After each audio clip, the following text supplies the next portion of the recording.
Meus irmãos, graça e paz em Cristo Jesus. Amém, irmãos? Que bom visitá-los uma vez mais neste fim de ano.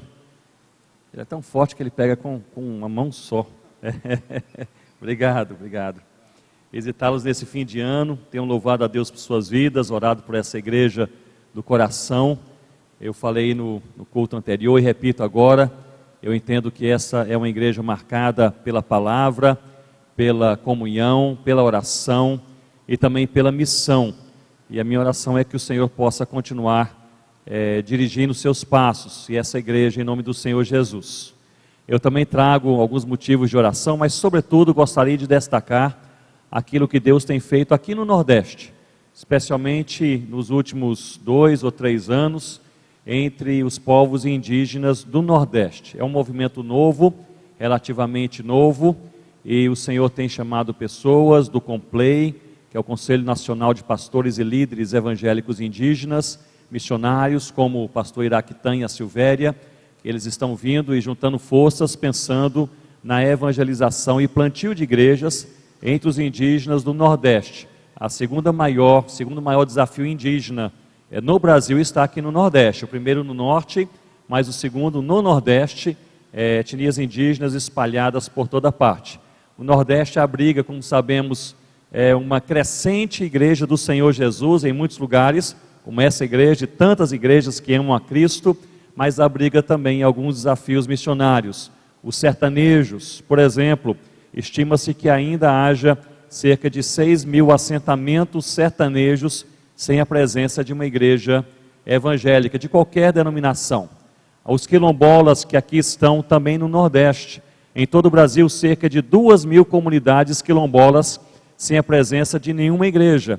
E os indígenas do Nordeste, somente aqui, cerca de 30 etnias indígenas, onde não há nenhuma igreja evangélica entre eles. Aqui, de maneira bem próxima de nós, espalhados aí por todos os estados aqui do Nordeste do Brasil. Vamos orar então para que Deus possa levantar o seu povo em todo o mundo, em todo o Brasil, mas de forma particular também aqui no Nordeste, aquilo que Ele deseja e está fazendo entre nós.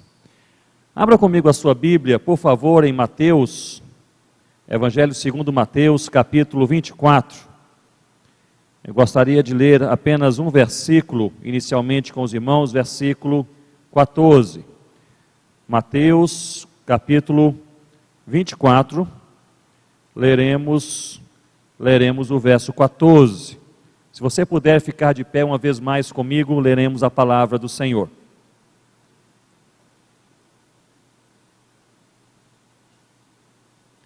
Gostaria de lembrá-los que o chamado de Deus para a missão é sempre um chamado pessoal, intransferível e também comunitário.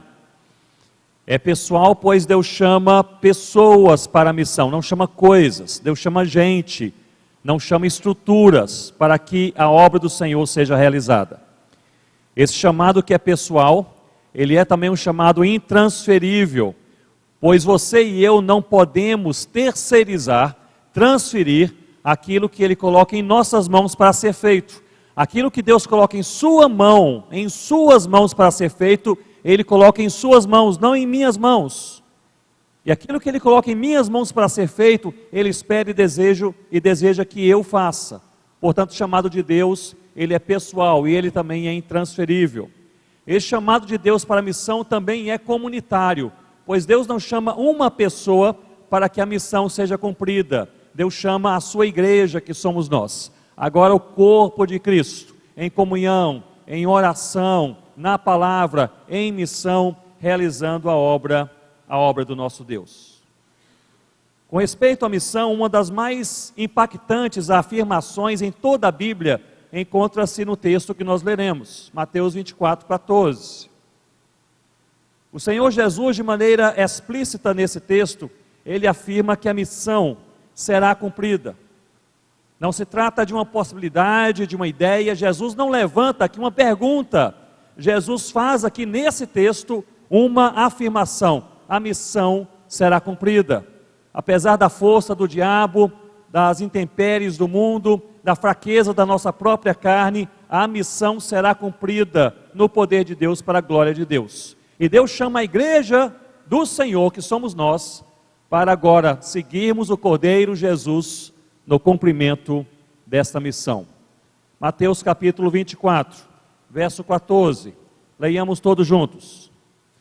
E este evangelho do reino será pregado em todo o mundo, a todas as nações, e então virá o fim. E este evangelho do reino, afirmações do Senhor Jesus, será pregado em todo o mundo, em testemunho a todas as nações, e então virá o fim. Você pode se assentar com a sua Bíblia, por favor, aberta comigo em Mateus capítulo 24. Caminhemos inicialmente pelo contexto. Em Mateus 24 encontramos um sermão profético do Senhor Jesus. Tem início com essas palavras de Jesus com respeito ao fim. Perante o templo, logo no versículo 2, no capítulo 24, Jesus afirma que não ficará pedra sobre pedra. E daí surge no versículo 3 do mesmo capítulo a pergunta dos discípulos que dispara toda esta resposta do Senhor Jesus. Logo no versículo 3, os discípulos perguntam a Cristo: dize-nos, quando sucederão essas coisas? E que sinal haverá da tua vinda e da consumação do século? Eles estão perguntando a Jesus, quando será o fim e quais são os sinais? Como nós podemos perceber que o fim se aproxima? Jesus, portanto, em boa parte do capítulo 24, ele responde a essa pergunta específica. E Jesus, ele divide a sua resposta em 3 categorias, em 3 agrupamentos. Primeiramente, nós podemos chamar aqui que Jesus apresenta aos discípulos os sinais cosmológicos. São aquelas coisas que acontecerão em todo o mundo, de uma maneira bem genérica, logo nos versículos 6 e 7. Jesus diz, versículos 6 e 7, que haverá guerras e rumores de guerras, nação contra nação, fomes e terremotos em boa parte do mundo. Ou seja, sinais cosmológicos, coisas que irão acontecer perto e longe de nós, de uma maneira bem genérica, bem geral, bem ampla. A partir do versículo 9 ao versículo 12, o Senhor Jesus, ele agora apresenta um outro grupo de sinais, não cosmológicos, mas sinais que podemos chamar de eclesiológicos, coisas que vão acontecer com a igreja do Senhor Jesus, que somos nós. E se vocês observarem logo no versículo 12, vocês percebem que o discurso de Jesus muda. Agora é um discurso direto, como se ele olhasse nos olhos dos discípulos e começasse a dizer, então vocês serão perseguidos. É um discurso direto. E do versículo 9 a 12, nesses sinais eclesiológicos, o Senhor Jesus diz, então sereis atribulados, vos matarão, sereis odiados por todas as nações por causa do meu nome, muitos hão de se escandalizar, trair e odiar uns aos outros. Irmãos, na igreja, faz parte dos sinais que Jesus apresenta na igreja, e ele vai além, levantar-se-ão muitos falsos profetas na igreja, a iniquidade se multiplicará e o amor esfriará de quase todos na igreja. Temos, portanto, sinais cosmológicos, vão acontecer no mundo vários sinais eclesiológicos, aquilo que há de acontecer na igreja do Senhor Jesus. E Jesus, no verso 14, que é o versículo que nós lemos, ele apresenta um sinal missiológico, algo que tem a ver com a missão, e parece que é este o sinal derradeiro. Jesus fecha a sua resposta com esse sinal, dizendo, e este evangelho do reino será pregado em todo o mundo, para testemunho a todas as nações, e ele encerra a sua resposta com a seguinte frase, e então, o que, irmãos? E então virá o fim. Há pelo menos 5 afirmações no bojo desse versículo 14, eu apenas citarei rapidamente. A primeira, a missão será cumprida. A segunda, a missão é o evangelho. A terceira, este evangelho deve ser proclamado com palavras e vivido com a nossa vida diária ao mesmo tempo. A quarta afirmação, o evangelho deve alcançar todas as nações. E a quinta, Jesus voltará. Creio que este versículo encerra essas 5 verdades. Mas a pergunta que eu gostaria de levantar nessa noite, a você e a mim, não é como a missão será cumprida, mas em qual cenário? Qual será o cenário mundial, social, o cenário volitivo, pessoal, no qual essa missão do Senhor Jesus, a que Ele se refere, ela será cumprida? Eu gostaria de construir essa resposta a partir da palavra, de extrair da palavra de Deus, em Mateus capítulo 24, sobre esse sinal pintado por Jesus, no qual, esse cenário no qual a missão será cumprida. Cenário no qual o povo de Deus irá cumprir a vontade de Deus. Eu creio que a primeira parte desse cenário é que a igreja viverá em um mundo em caos. Isso fica claro em todo o capítulo 24. Na verdade, do verso 6 ao verso 12, nós vemos enfaticamente Jesus mostrando que a sua igreja, nos últimos dias, viverá em um mundo em caos. Ele fala sobre conflitos, violências, catástrofes, fala sobre perseguições, heresias e frieza espiritual. E é justamente neste mundo caótico, e para mim essa é uma verdade gritante, neste mundo caótico e nessa igreja fragilizada, é nesse cenário que a missão será cumprida. Isso é paradoxal. O mundo está em caos, a igreja está sendo combatida, enfraquecida, mas é nesse cenário que Deus realiza o seu propósito e a missão será cumprida. Eu creio, meus irmãos e minhas irmãs, que a mensagem ela é muito clara. A missão não será cumprida pela força humana, mas pelo poder de Deus.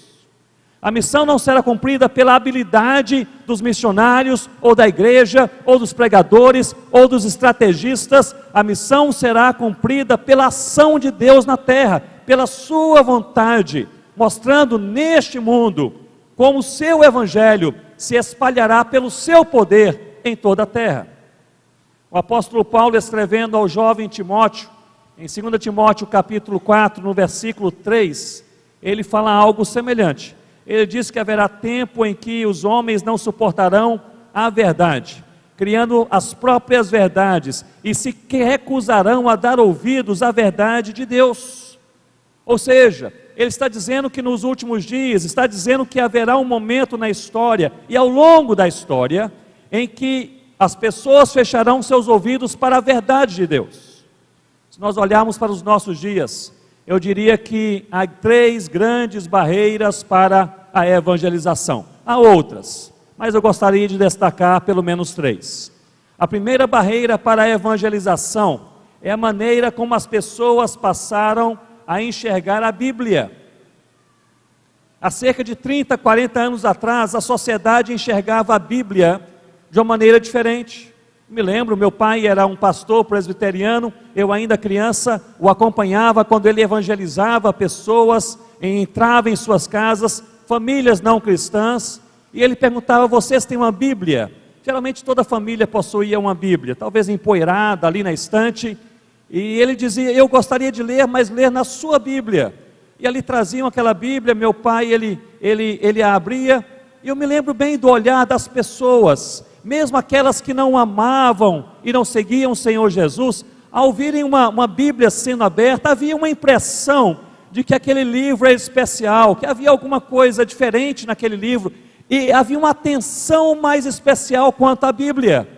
Hoje não é mais assim. A Bíblia é vista como um mito cristão, e talvez um dos mitos mais ingênuos, quando em muitos cenários, estive em uma região universitária, um outro dia, e ao falar da Bíblia, risinhos, cínicos, essa é uma história da carochinha, isso é um mito cristão, isso é a ingenuidade das ingenuidades. Mudou-se a maneira de se enxergar a Bíblia. Por isso nós precisamos, creio, evangelizar, não apenas a partir da narrativa bíblica, contando as histórias bíblicas, precisamos fazê-lo, mas precisamos contar as histórias bíblicas também de maneira apologética, contrastando e confrontando aquilo que a Bíblia diz com a crença ou a falta de crença no coração e na mente daqueles também que ouvem. Primeira coisa que mudou em nossa geração, a maneira que a sociedade passou a enxergar a Bíblia. Uma outra coisa que mudou foi a maneira que a sociedade passou a enxergar o pecado. O pecado era visto como um erro moral, cultural e um erro espiritual. Hoje o pecado é visto apenas como um erro moral, ou seja, matar, ou uma corrupção, ou uma violência. Isso é visto como erro, no nosso linguajar teológico e bíblico, pecado. Mas o erro cultural não existe, pois tudo que é cultural, hoje na sociedade pós-moderna, tudo que é cultural deve ser tolerado. E não há também um erro espiritual, pois se não há nada absoluto, não há contra quem errar. Portanto, mudou-se a maneira de se enxergar o pecado. Isso não está apenas ao nosso redor, está entrando no púlpito de muitas igrejas. Estive poucos anos atrás em uma igreja no Sudeste, e antes de pregar a palavra de Deus, ao me levantar, um dos líderes me segurou pelo braço, sussurrou em meu ouvido: Ronaldo, nós não falamos antes, que eu me esqueci, mas aqui na igreja nós não usamos o termo pecado, pois é um pouco ofensivo. Nós não queremos que as pessoas elas se sintam assim desconfortáveis. Meus irmãos, tem mudado a maneira da sociedade enxergar o pecado, e isso tem influenciado as nossas igrejas. Portanto, mudou a maneira que a sociedade enxerga a Bíblia, enxerga o pecado, e mudou também a maneira que a sociedade enxerga a Cristo. Muitas vezes nós podemos pensar que o mundo pós-moderno, relativista, pluralista de hoje, rejeita a Cristo. Não é bem assim. A sociedade não rejeita a Cristo. A sociedade rejeita a singularidade de Cristo. Rejeita a mensagem de que Cristo é único. Não rejeita a Cristo de maneira geral. Se você até mesmo em um país pós-cristão, você pode chegar até um francês na França e se apresentar como cristão, ele há de falar: é uma coisa muito boa para você. Dentre muitas verdades, muitos caminhos, você escolheu um caminho, eu escolhi outro caminho, e todos os caminhos estão corretos, pois são escolhas humanas. A sociedade não rejeita a Cristo, rejeita a sua singularidade. E é por isso que nesse mundo em caos, como igreja de Cristo, nós somos chamados por Deus para pregar a palavra de Deus de maneira apologética, para falar a respeito do pecado como um erro, não apenas espiritual e moral, mas também cultural. E nós precisamos pregar não apenas Cristo, mas a singularidade de Cristo. Não apenas Cristo como um caminho, mas como único caminho, verdade e vida. Essa é a nossa missão. Eu creio que uma verdade bíblica que nos acompanha é que Deus nos fortalece à medida que fazemos a sua vontade. Portanto, o que você e eu precisamos perguntar ao final do dia não é se temos a força suficiente para realizar alguma coisa, mas se nós estamos na vontade de Deus. À medida que estivermos na vontade de Deus, Ele há de nos fortalecer. Certamente eu já partilhei nessa igreja, imagino que sim no passado, mas quando eu falo a respeito disso, a missão será cumprida em um mundo em caos. Deus fortalece a sua igreja. Quando eu falo sobre isso, vem à minha mente uma experiência anos atrás, em que fui convidado para pregar num congresso. Era um pequeno congresso, também de igrejas pequenas do sul da França, um local com poucos cristãos evangélicos, mas que a cada 2 anos eles se reúnem para fazer ali um ajuntamento e passarem um final de semana juntos. E ali fui convidado para pregar naquelas 3 noites, seria sexta, sábado e domingo, e eu me lembro bem que a primeira coisa que eu perguntei ao aceitar o convite é quem seria o intérprete, quem seria o tradutor. Eu não falo francês, precisava de uma pessoa que traduzisse, então, do inglês para o francês. E lá conseguiram um rapaz que era o tradutor, assim, ideal para aquela circunstância. Ele era um seminarista, estudante de teologia, ele amava a pregação e ele era bilíngue, falava fluentemente o inglês e o francês, e era muito dedicado. Quando lá eu cheguei, ele me procurou no dia seguinte e disse: Ronaldo, em que texto você vai pregar? E eu mencionei: qual será o seu sermão? E ele me fazia até mesmo falar algumas partes do sermão, para ele praticar em francês, e assim a tradução correr bem naquela noite. E assim aconteceu, na sexta, no sábado, e eu fiquei tão alegre. Quando nós estamos em um país onde não falamos a língua local, encontrar um tradutor bem preparado e motivado é uma grande bênção. Fiquei muito alegre. Mas o domingo seria o encontro principal. Pessoas ali das igrejas todas estariam reunidas, e ao começar o culto, um pouquinho antes de começar aquele culto final, o coordenador do congresso me procura assim preocupado, dizendo: Ronaldo, vamos orar porque o rapaz, o tradutor, não pode, ele teve um imprevisto, não poderá participar hoje à noite. E eu comecei realmente a ficar ali pensativo, e ele estava com seu celular aí em mãos, antes de começar aquele trabalho, faltando poucos minutos, dizendo: já mandamos aqui um pedido de socorro nas redes sociais, e vamos ver se alguém nos atende. E ali conversando comigo, ele disse: sim, uma senhora disse que poderá traduzir hoje à noite. Ah, muito bem, ela disse que ela teve experiência de tradução há algum tempo atrás. Sim, há mais de 30 anos atrás. Ela já está aposentada, mas ela disse que poderá ajudar. Está chegando agora. Aliás, está acabando de chegar. E eu olhei e vim em minha direção a senhora bem idosa, encurvada, com a bengala, andando ali em minha direção. Eu a cumprimentei. Quando eu lá falei com ela, e ela falou comigo, a sua voz era fraca, ela apenas sussurrava, e eu não via o que ela falava. E aí ela sentou-se no primeiro banco à esquerda, sentei-me ao seu lado e disse: muito obrigado por se prontificar a me ajudar hoje à noite com a tradução. A senhora quer saber em que texto que eu vou pregar hoje à noite? Ela olhou para mim, eu coloquei assim a minha face bem perto assim do seu rosto para ouvir, e ela disse: meu jovem, não se preocupe, vai dar certo. Aí eu comecei a me preocupar. Eu falei: mas a senhora não quer olhar pelo menos aqui? Eu fiz um esboço só dos pontos principais do sermão, dê uma olhadinha. Ela não olhou, ela olhou para mim e repetiu: meu jovem, não se preocupe, vai dar certo. E aí eu comecei a orar, e meus irmãos, fiquei realmente preocupado. No momento da pregação eu disse: ela está tão fraquinha, fala tão baixinho, parece que está tão cansada, será que vai funcionar?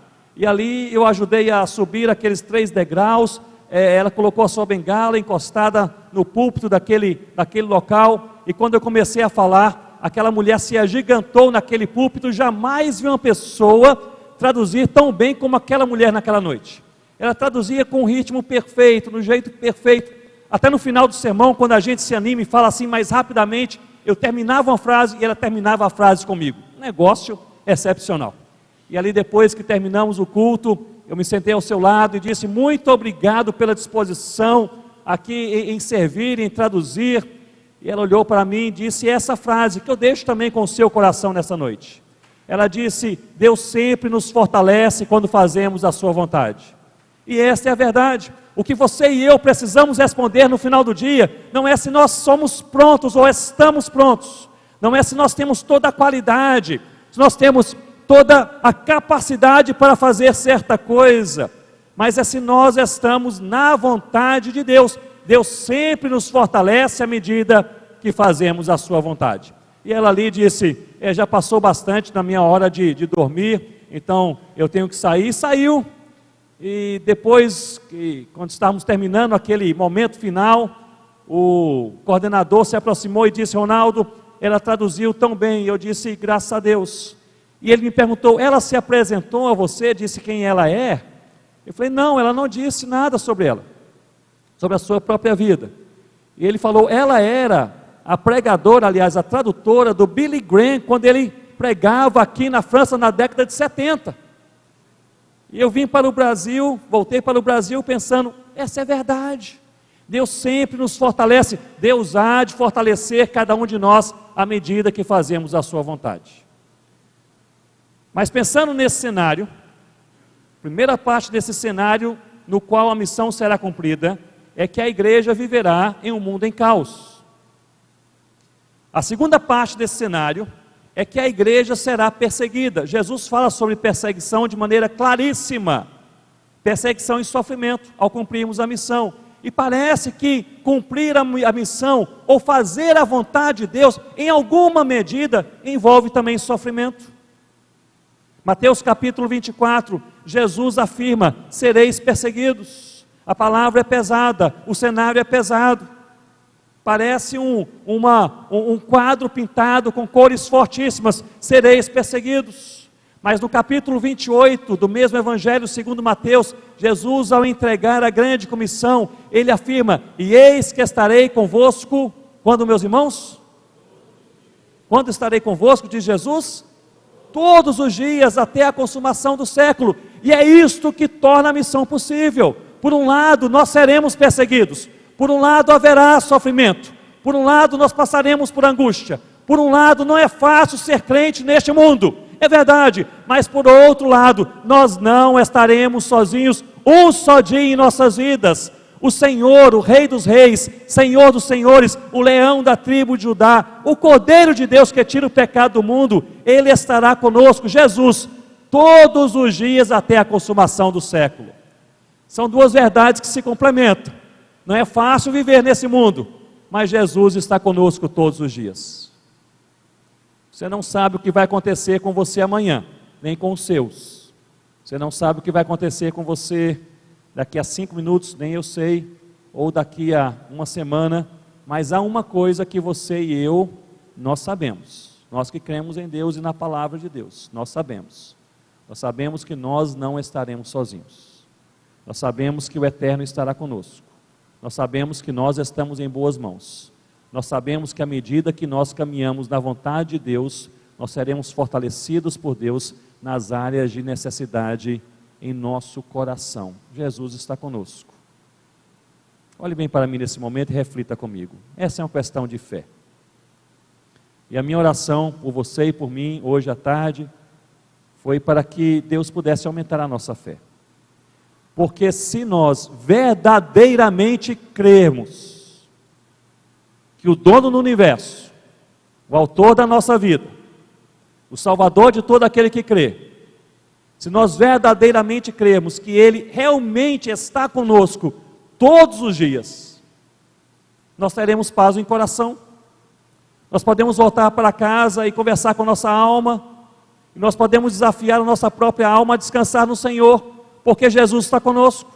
Se nós verdadeiramente cremos que o autor da vida está conosco todos os dias, nós não vamos perder o nosso sono durante a noite, devido a uma angústia pela qual nós estamos passando, porque é Jesus quem está conosco, não é um conselheiro, não é um guru, não é uma pessoa influente ao nosso lado, não é um professor, é o dono do universo, é o Senhor de todas as coisas, é o Criador de todas as coisas, é aquele que nos salvou, é o leão de Judá, é o Cordeiro de Deus, é aquele que é rei, que é profeta, aquele que é o sumo sacerdote. Ele está conosco todos os dias. Primeiro resultado, a partir desta fé, é paz no coração. Meu irmão e minha irmã, eu quero lhe encorajar em nome do Senhor Jesus, a você terminar este ano com paz no coração.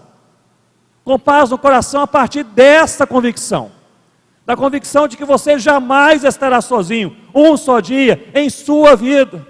Podem vir as angústias, podem vir as aflições, podem vir as críticas, os problemas de dentro, de fora, talvez aquela situação inesperada, aquele terror sobre o qual você sempre imaginou, está acontecendo com você nesses dias.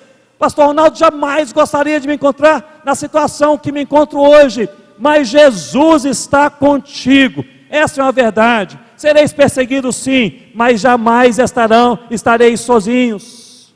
Eu creio que essa verdade é uma verdade profunda o suficiente para gerar paz no coração, mesmo no meio da guerra. Mesmo no meio da guerra. Eu mencionei no primeiro culto e repito agora que a experiência que mais me marcou neste ano, eu creio que nos últimos anos, foi visitar um grupo de irmãos do Oriente Médio em certa região. Não vou dar detalhes por questão de segurança, mas ali tivemos visitando aqueles irmãos em 3 cidades. Eles se organizaram e pediram que eu falasse sobre perseverança em meio à perseguição.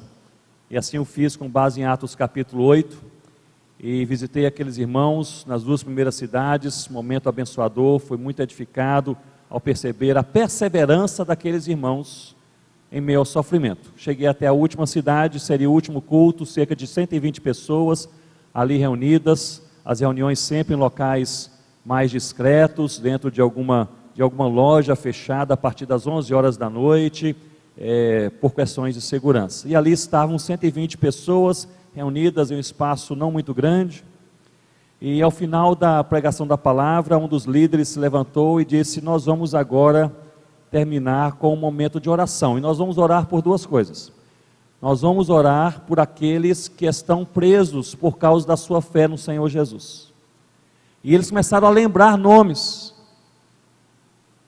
e não eram pessoas distantes, porque quando nós oramos pelos que estão presos por causa da sua fé, nós lemos também nomes, vemos também na internet ou em publicações, mas são pessoas distantes. Mas quando eles lembravam os nomes, um dos líderes ao meu lado, ele dizia: é o primo daquela pessoa, é o pai daquela moça, é a mãe daquele rapaz, eram familiares, era gente de casa. E ele disse: muito bem, nós vamos orar pelos que estão presos por causa da sua fé, mas nós vamos orar também por vocês, por aqueles que estão sendo rejeitados pela família por causa da fé. E ele falou, somente para sabermos aqui, que havia vários grupos reunidos, somente para sabermos aqui quantos que estão sendo rejeitados pela família por causa da fé em Cristo. Cerca de metade do grupo ficou de pé. E ali começaram um momento de oração. E meus irmãos, eu nunca vi um ambiente de tamanha comoção como naquela noite. Ao orarem pelos que estavam presos, as pessoas começavam a chorar, porque estavam orando pelo pai, pela mãe, pelo primo, pelo sobrinho, pelo irmão. Quando oravam pelos que estavam sendo rejeitados, estavam orando por eles, na situação que eles passavam. Muitos ali, os pais não atendiam mais os telefonemas, porque agora você é crente em Jesus. Muitos ali dizem, já há 5, 6, 7 anos, você não pise o seu pé aqui na minha casa, a não ser quando você rejeitar a Jesus.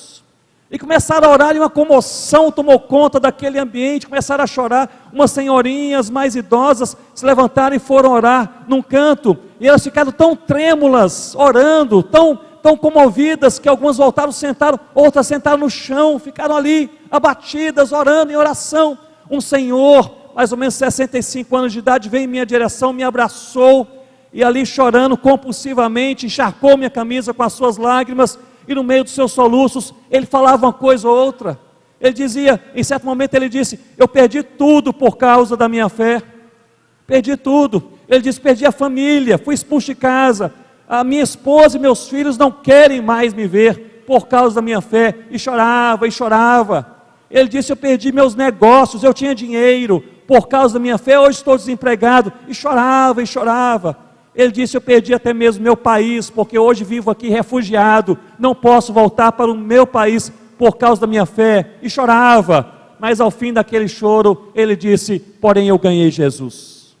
E é isso, é esse paradoxo, essa situação, entre a aflição da alma de vivermos nesse mundo quebrado, mas a presença de Cristo que nos consola e anima.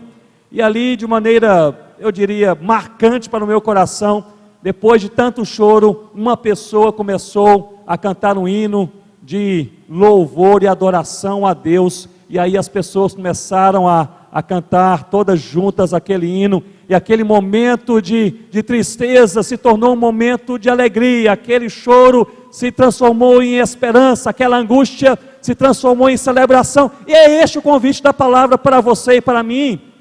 Deus não está prometendo que você, à medida que você segue o Senhor Jesus, que seus problemas vão desaparecer. Não há nenhuma promessa na Bíblia sobre isso. Aliás, seguindo Jesus, nós até atraímos certos problemas que nós não teríamos se nós não seguíssemos a Jesus. Mas a promessa é que o Eterno, Ele vai segurar a nossa vida em suas mãos até o último dia. Nós estamos em boas mãos. Nós podemos, portanto, ter paz. E podemos ter o coração cheio de esperança. A missão será cumprida em uma igreja, ou perante uma igreja que viverá no mundo em caos, e perante a igreja perseguida. E quando nós falamos sobre perseguição, muitas vezes pensamos só longe, mas perseguição também perto. Estive falando nos últimos dias para um grupo de jovens, em São Paulo, e muitos deles dizendo, eu creio que nós já temos um ambiente pós-cristão aqui na universidade, falar da minha fé no Senhor Jesus, já aqui cria um ambiente em que eu sou humilhado, escanteado.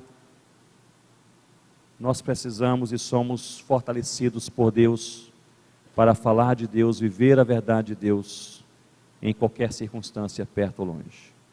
Terceira e última parte desse cenário, percebo em Mateus capítulo 24, é que a igreja, ela será fortalecida. É uma outra parte desse cenário, será fortalecida.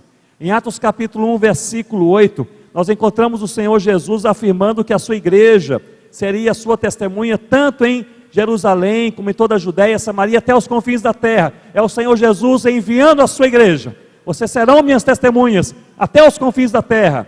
Só que isso não acontece. Jesus não dá essa missão sem algo antes. Jesus não dá algo para você sem te fortalecer. Você não passará pela provação sem o Senhor Jesus assegurar que você tem força espiritual para fazê-lo.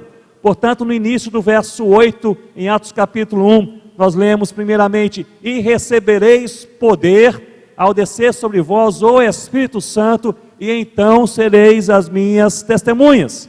Jesus está dizendo, ou Jesus estaria fortalecendo a sua igreja, para essa igreja cumprir a sua vontade.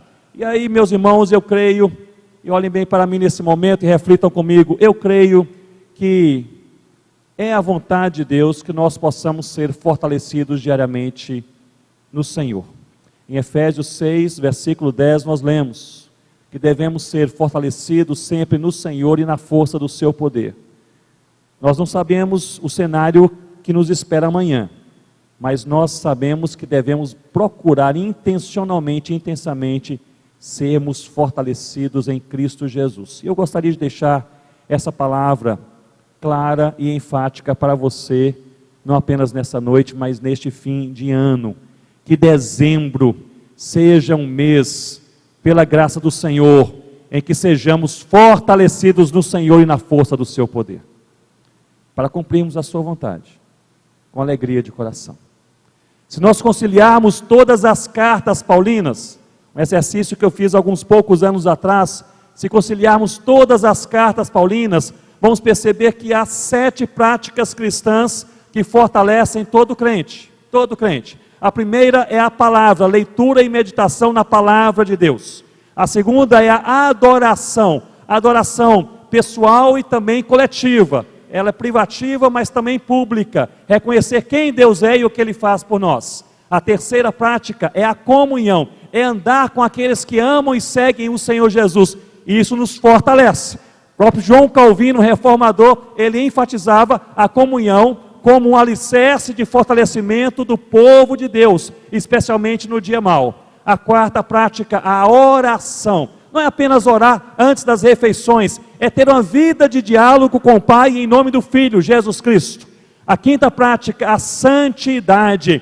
Buscar de maneira intensa e intencional uma vida pura que agrada o coração de Deus. A sexta, boas obras. Chorar com quem chora, abraçar e socorrer o aflito e necessitado.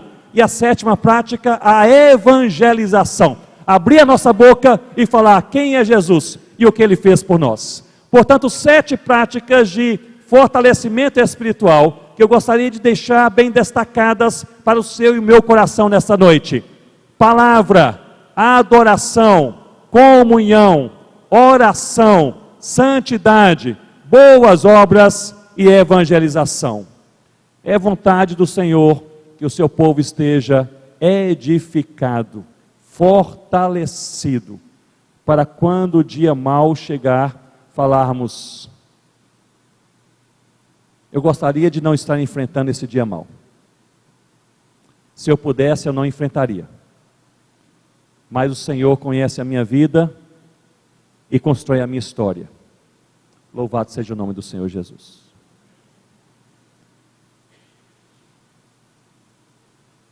Eu creio que todos nós somos chamados pelo Senhor para, nesse cenário do mundo em caos, neste cenário da igreja perseguida e neste cenário da igreja fortalecida, nós realizarmos a sua vontade enquanto é dia. Aquilo que Deus colocou em suas mãos, Ele colocou em suas mãos para ser feito, para a glória do nome do Senhor Jesus. Eu gostaria de encerrar, trazendo à sua mente um pouco da história de uma mulher de Deus, partilhei já nessa igreja das graças no passado, mas continuei lendo a sua biografia, Rossana e eu, e cada vez mais impressionados como Deus a usou. A doutora Helen Roseveare, mulher de Deus, missionária da UEC, missionária no Congo africano na década de 60, permaneceu ali 20 anos servindo a Deus. Doutora Helen é chamada de doutora, pois era médica, era inglesa, e final da década de 50, ela se preparou para servir ao Senhor como médica missionária. Ela era formada em medicina, ela era uma paramédica, tinha feito um curso de enfermagem e tinha também um doutorado em medicina pela Universidade de Cambridge. Então, uma mulher extremamente bem preparada. Aos 28 anos de idade, 28 anos, ainda bem jovem, solteira, ela procura aquela missão e passa a servir ao Senhor no Congo, um dos países mais violentos daquela época, que passava por uma guerra civil. E ali, chegando no interior do Congo, a primeira coisa que a doutora Helen faz é construir um hospital.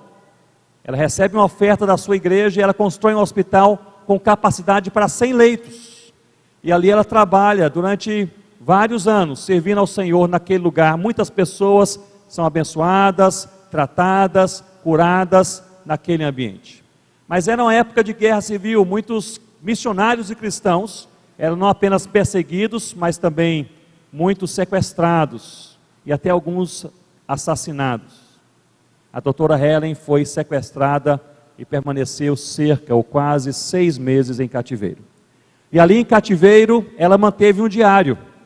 Deixe-me apenas ler umas 2 pequenas entradas. Certo dia ela escreveu: eles me puxavam pelos pés, batiam em minha cabeça, chutavam-me na boca, quebraram meus dentes, me humilharam, insultaram, agrediram, dia a dia.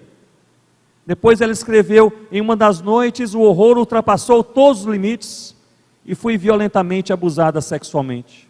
Senti que Deus havia me abandonado, mas depois ela registra: logo depois senti uma impressionante presença de Deus que me dizia: Helen, estes não são os seus sofrimentos, são os meus. E o Senhor Jesus me encontrou com braços abertos, indizível amor. Seu conforto foi total e entendi que seu amor me era suficiente. Depois de 6 meses em cativeiro, ela é solta, volta para a Inglaterra, passa quase 1 ano hospitalizada, tratando os ossos quebrados, os dentes quebrados e o trauma na sua alma. Depois de 1 ano, ela regressa à missão, recebeu alta dos médicos. Ela disse: eu quero voltar para o Congo, lá Deus me colocou para trabalhar. A missão tentou dissuadi-la, não houve como, e ela voltou para aquele país. Chegou ali, para a sua tristeza, percebeu que aquele hospital, com capacidade para 100 leitos, havia sido totalmente derrubado e queimado, destruído. Ela orou ao Senhor, a sua igreja enviou mais uma oferta, ela reconstruiu aquele hospital, agora com capacidade para 250 leitos, e construiu uma maternidade. E ali serviu ao Senhor com fidelidade e alegria durante cerca de 20 anos. 20 anos. A doutora Helen faleceu aos 91 anos de idade, no Natal de 2016. E antes de falecer, ela deixou um artigo, e eu encerro lendo apenas o último parágrafo deste artigo para vocês e também para o meu coração. Ela diz o seguinte: meus irmãos e minhas irmãs, o problema é quando nós não queremos só Jesus. Queremos Jesus e mais alguma coisa. Queremos Jesus e a popularidade. Queremos Jesus, mas queremos também o sucesso. Queremos Jesus e queremos os aplausos. Queremos Jesus, mas queremos também o reconhecimento. Queremos Jesus, mas queremos ser os primeiros. E queremos ser os melhores. Não, meus irmãos, não, minhas irmãs. Nós devemos desejar somente Jesus. Curva a sua cabeça. Olhe ao Senhor nesse momento.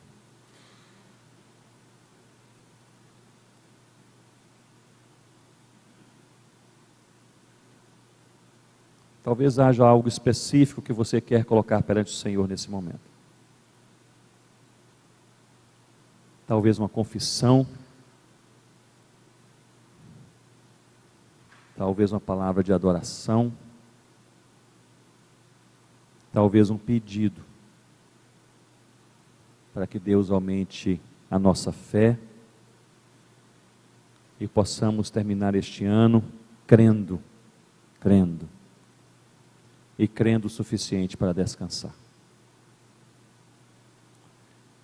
E crendo o suficiente para fazer a sua vontade.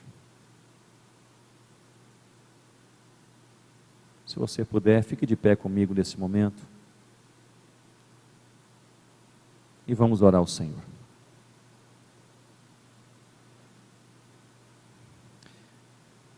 Deus, nós olhamos para o Senhor nesta noite, com os corações profundamente gratos, porque o Senhor nos amou, o Senhor nos escolheu, o Senhor nos chamou, o Senhor nos transformou e o Senhor está conosco. Eu oro a Deus por cada irmão e irmã que aqui está. O Senhor conhece nossos corações. Eu oro especialmente, falamos à luz de Mateus 24 sobre dias maus, sofrimento, perseguição. Eu oro por aqueles que tiveram perdas importantes neste ano. Eu oro por aqueles cujos corações estão aflitos e abatidos.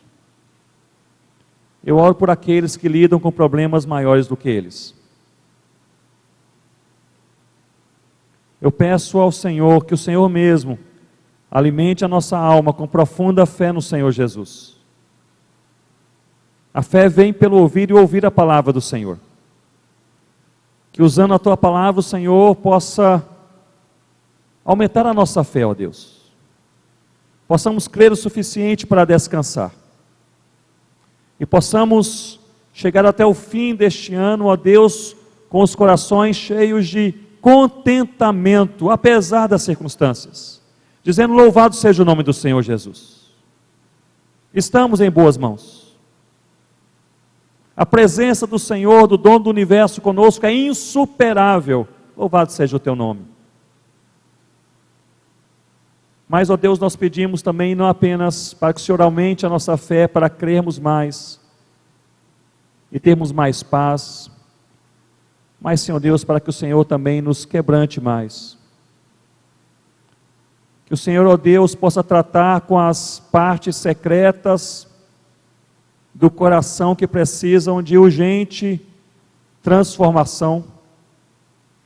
Retira, ó Deus, em nome de Jesus, todo orgulho, a soberba, a altivez, a mentira, o ódio, ó Deus, a amargura. Retira, Senhor Deus, todo ressentimento. Senhor Deus, trata com os pecados da nossa alma, nos confrontando profundamente, mudando a nossa vida e nos perdoando em nome de Jesus. Que esse final de ano seja um final de ano com uma fé aumentada, que possa crer, mas também uma fé aumentada na Tua palavra, que possa, Senhor Deus, fazer claro o pecado em nosso coração, gerando profundo e sincero arrependimento, mudança de vida. Que possamos terminar esse ano amando mais a esposa e o marido, os pais amando os filhos, filhos honrando os pais, lidando bem com dinheiro, com trabalho, com estudo, os jovens com namoros, ó Deus, mais santos, puros, cada um de nós levando mais a sério aquilo que o Senhor nos dá e nos mostra o caminho. Queremos fazer a Tua vontade. Ó Deus, nós encerramos esta oração, pedindo que, se há entre nós, ó Deus, alguém que está tremendamente angustiado, abatido de alma, quando, Senhor Deus, alguém passa por aquele dia mau, ó Deus, impensável, que parece não ter forças nem para continuar caminhando, nós pedimos, Senhor Deus, por esses queridos, para que o Senhor possa renovar as forças e renovar a alegria em nome do Senhor Jesus. É a nossa oração, em nome de Jesus. Amém, ó Deus. Podem se assentar, irmãos.